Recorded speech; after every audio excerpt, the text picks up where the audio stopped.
Mane sir, माझं आधी भाषण तुम्ही घ्यायला पाहिजे होतं. आदर्श शिक्षक आणि विद्यार्थी गुणगौरव पुरस्कार या ठिकाणी आदर्श सरपंच असतील, आदर्श उपसरपंच असतील, भागामध्ये काम करणारे अत्यंत चांगले नागरिक असतील. जसं आमच्या लताताईने आता सांगितलं की आशा सेविका म्हणजे खऱ्या अर्थानं कोविडच्या काळामध्ये ज्यांचं काम बघण्यासारखं होतं, ज्यांनी अत्यंत चांगली सेवा दिली, अशा आमच्या आशाताई असतील, अंगणवाडी सेविका असतील, मदतनीस असतील, या सर्वांचंच या ठिकाणी या पुरस्कार सोहळ्याच्या दरम्यान सर्वांना पुरस्कार देऊन त्यांच्या पाठीवर एक शबासकीची थाप टाकण्यासाठीचा हा कार्यक्रम आज मोठ्या उत्साहात पार पडतो. उपस्थित सर्व बालचंबूंचं आणि सर्वच उपस्थितांचं मी मनापासून त्यांची माफी मागतो, कारण गेल्या 3 ते 4 तासापासून हा कार्यक्रम सुरू आहे आणि एवढा वेळ होऊन सुद्धा आपण या ठिकाणी अत्यंत शांतपणे या सगळ्यांचं ऐकून घेत आहे. खरं तर तुमच्या जिद्दीला, तुमच्याकडे असलेल्या पेशन्सला माझा मनापासून सलाम.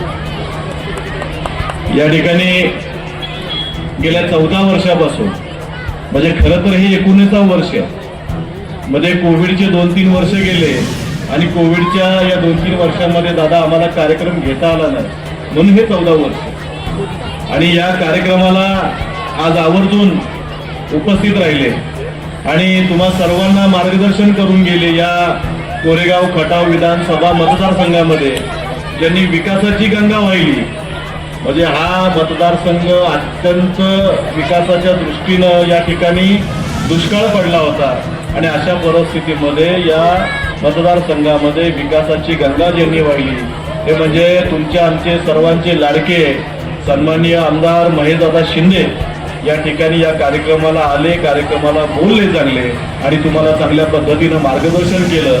खरं तर मनापासून मी आमदार महेशदादा शिंदे यांचं आभार मानतो.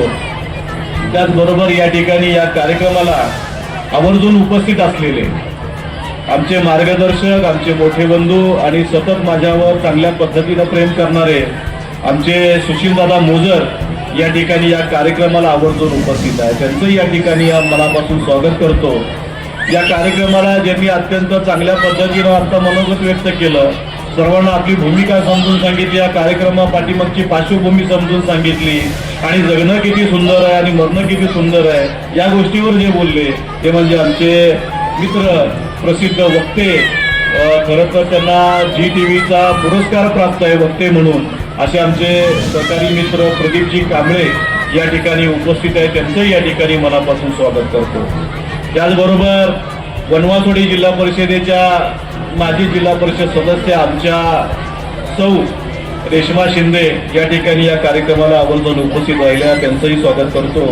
या खेड ग्रामपंचायतीच्या सरपंच आमच्या लताताई असतील, उपसरपंच विनोद माने असतील, त्याचबरोबर सुषमाताई लोखंडे, स्मिताजी शिंदे, शामराव कोळपे, रशिदा भाभी, राहुल सोनामे, मनीषाताई आमच्या असतील, विशाल शिंगटे असेल, सूरज भाऊ असेल, संदीप देशमुख असतील, उषाताई पाटील, मिलिंदजी चव्हाण, या ठिकाणी सचिनजी जावी सुद्धा मागतो. आणि या ठिकाणी या कार्यक्रमाला खरोखरच बराच उशीर झालेला आहे. मला आता तुमची तोंड पाहूनच, पण तरी सुद्धा मी फार काही बोलणार नाही, पण मी एकच गोष्ट सांगेन की खऱ्या अर्थानं या पुरस्काराला आज जे मान्यवर बोलवलेले आहेत ना, ते मान्यवर हे आदर्शवत आहेत हे सांगायला. म्हणजे आदर्श शिक्षक, विद्यार्थी, आदर्श आशा सेविका, अंगणवाडी सेविका, आदर्श शिक्षक या सगळ्यांचा आज पुरस्कार आहे. पण हा पुरस्कार कुणाच्या हातून मिळतोय तर इथं उपस्थित असलेल्या सर्व आदर्श नेत्यांच्या हस्ते, आदर्श मित्रांच्या हस्ते मिळतोय. खरं तर या ठिकाणी जसं मी सांगितलं की आदर्श मान्यवर कसे आहेत, म्हणजे सुशीलदादांबद्दल जर बोलायचं जर झालं तर अत्यंत प्रतिकूल परिस्थितीमध्ये अत्यंत सामान्य कुटुंबात जन्माला आलेले एक व्यक्तिमत्व काय करू शकतं हे सुशीलदादांकडे बघितल्यानंतर आपल्याला कळतं. आज या ठिकाणी काम करत असताना आयुष्यातलं सर्वच ऐश्वर्य गेलं आणि सर्वच ऐश्वर्य गेल्याचं माणसावर काय वेळ येते की आज तुम्ही आम्ही जवळून बघितलेलं आहे, पण हे सगळं गेल्यानंतर सुद्धा खचून न जाता, म्हणजे दुःखात मी कुठल्या माझ्या मित्राला भेटणार नाही, मी माझ्या सुखात भेटणार, माझ्याकडे संपत्ती असेल, ऐश्वर्य असेल त्यावेळेस मी माझ्या मित्राला भेटणार, पण दुःख मी एकटाच भोगणार.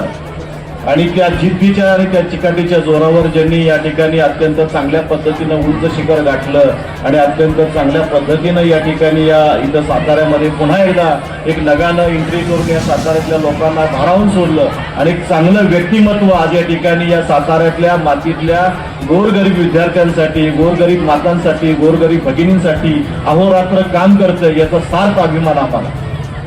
खऱ्या अर्थानं मगाशी मी जसं म्हटलं की कोरेगाव खटाव विधानसभा मतदारसंघामध्ये दुष्काळाचा अभाव होता, विकास कामांच्या दुष्काळाचा अभाव होता. हे विकास कामांची दुष्काळ मिटवण्याचं काम सन्मान्य आमदार महेशदादा शिंदे यांनी केलं.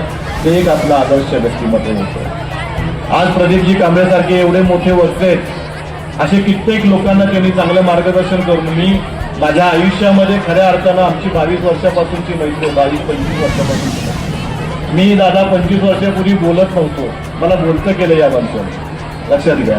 म्हणजे अशा असंख्य माझ्यासारख्या असंख्य नेते घडवण्याची ज्याच्या अंगामध्ये कला आहे, अशा असंख्य विद्यार्थी घडवण्याची ज्याच्या अंगामध्ये कला आहे, ते प्रदीपजी कांबळे या ठिकाणी या व्यासपीठावर. म्हणजे असे आदर्श, आज आदर्श गुणगौरव सोहळा ज्यावेळेस पार पडत असताना असे आदर्श व्यक्ती आज या ठिकाणी या पुरस्काराला आपण बोलवलेले आहेत. खऱ्या अर्थानं तुमच्या आयुष्याचं सोनं झालं पाहिजे याच्यासाठीचा हा कार्यक्रम आहे. आज आपलं 14वं वर्ष आहे. या 14व्या वर्षामध्ये 5600 विद्यार्थ्यांना आजपर्यंत आम्ही गुणगौरव सोहळ्यामध्ये पुरस्कार दिलेले आहेत. 1800 ते 2000 शिक्षकांना आम्ही या ठिकाणी पुरस्कार दिलेले आहेत. आणि अशा असंख्य लोकांना, म्हणजे आज मलाही आठवत नाही, ज्या ज्यावेळेस मी बाहेर जातो त्या त्यावेळेस एखादा तरुण मुलगा येतो आणि पाया पडतो दादा आणि मला म्हणतो की आज मला ओळखलं का भाऊ तुम्ही? मी म्हणतो अरे बाबा कोण तू? मला नाही, खरंच नाही ओळखलं. अहो तुम्ही काय विसरला भाऊ, मला 4थीमध्ये तुम्ही पुरस्कार दिला होता, मी अमुक कंपनीमध्ये आता जॉबला आहे. म्हणजे अशा परिस्थितीमध्ये ही मुलं फार मोठी झालेली बघताना आम्हाला एवढा मोठा आनंद होतो. आणि हे असंच ऐश्वर, हे देशाचं भविष्य हे घडलं पाहिजे, याच्यासाठी आम्ही अहोरात्र काम करत असतो. याच्या पाठीमागे आमचा राजकीय कोणताही स्वार्थ नाही, लक्षात घ्या. आज काही लोकांना अरे पण ही गोष्ट समजली पाहिजे, इथं राजकीय सभा वेगळी असती, आदर्श शिक्षक आणि आदर्श विद्यार्थ्यांचा गुणगौरव वेगळा असतो. ही देशाची पिढी आहे, म्हणजे ही एक चांगलं घडवण्याची, देशातलं एक चांगलं व्यक्तिमत्व घडवण्यासाठीचा हा कार्यक्रम आहे. तर हे लोकांनी समजून घेतलं पाहिजे. याच्या पाठीमागे आमचं कुठलं राजकारण नाही, आमचा कुठला हेतू नाही. बाबांनो एक लक्षात घ्या, त्यांना सांगितलं पाहिजे आपण की राजकारण आले म्हणून आपले कार्यक्रम होत नाहीत. एक कार्यक्रम गेल्या 14 वर्षापासून होत आहेत, आज होत नाहीत, हे तुम्ही लक्षात घेतलं पाहिजे. खऱ्या अर्थानं फार काही नाही बोलताना मी आता एक थोडक्यात माझा आठवता घेतो, पण जाता जाता मी एकच गोष्ट सांगतो, एक लक्षात ठेवा, आपण देव बघितला नाही कोणी, लक्षात घ्या. डोळ्याने दिसतो का हो देव? विद्यार्थी मित्रांनो मला एक सांगायचं आहे, आपल्या डोळ्यांनी देव दिसतो का आपल्याला? मग आपला खरा देव जर कोण असेल, जो आपलं पालन पोषण करतो, आपल्यावर लक्ष देतो, आपल्या पोटाची खळगी भरतो, ते म्हणजे आपले आई वडील खरे दैवत आहेत. लक्षात घ्या. तुमच्या आयुष्यामध्ये कसं चालायचं आहे, कसं शिकायचं आहे, कसं शिकलं पाहिजे आणि कशा पद्धतीने उंच भरारी घेतली पाहिजे हे शिकवणारं शिक्षक हे दुसरं दैवत आहे. लक्षात ठेवा. आयुष्यामध्ये हे दोन दैवत कधी विसरू नका. आयुष्यामध्ये किती ठके ठोंके आले ना, ते हे दोनच दैवत आहेत. त्या ठक्या ठोंकेतून, त्या अडचणीतून मार्ग तुम्हाला काढून देणार. आणि खरं तर या ठिकाणी मला आवडेल, म्हणजे बघा 350 वर्षानंतर सुद्धा आपण जसं सुशीलदादा म्हणाले की छत्रपती शिवाजी महाराजांचा, बरोबर येतो का नाही आवाज? विजय असो म्हणून. त्याच पद्धतीनं छत्रपती शिवाजी महाराज असतील, महामानव डॉक्टर बाबासाहेब आंबेडकर असतील, ज्योतिबा फुले असतील, अण्णाभाऊ साठे असतील, वीर लवजी वस्ताद असतील, हे महापुरुष या एवढ्या वर्षानंतर सुद्धा आपण त्यांची नावं घेतो, कारण त्यांनी त्यांच्या काळामध्ये अत्यंत चांगलं काम केलेलं आहे, समाजासमोर एक चांगला आदर्श निर्माण केलेला आहे. मग त्याच पद्धतीनं इथून पुढच्या काळामध्ये इथं बसलेल्या एखाद्या जरी विद्यार्थ्याचं नाव भविष्य काळामध्ये या महापुरुषांच्या यादीमध्ये आलं तर खरं तर या कार्यक्रमाचा सार्थक होईल, असंच या ठिकाणी या कार्यक्रमाप्रसंगी सांगतो.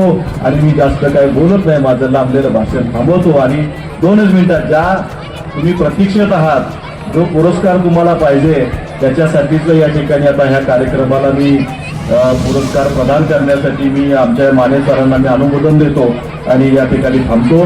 जय हिंद, जय महाराष्ट्र.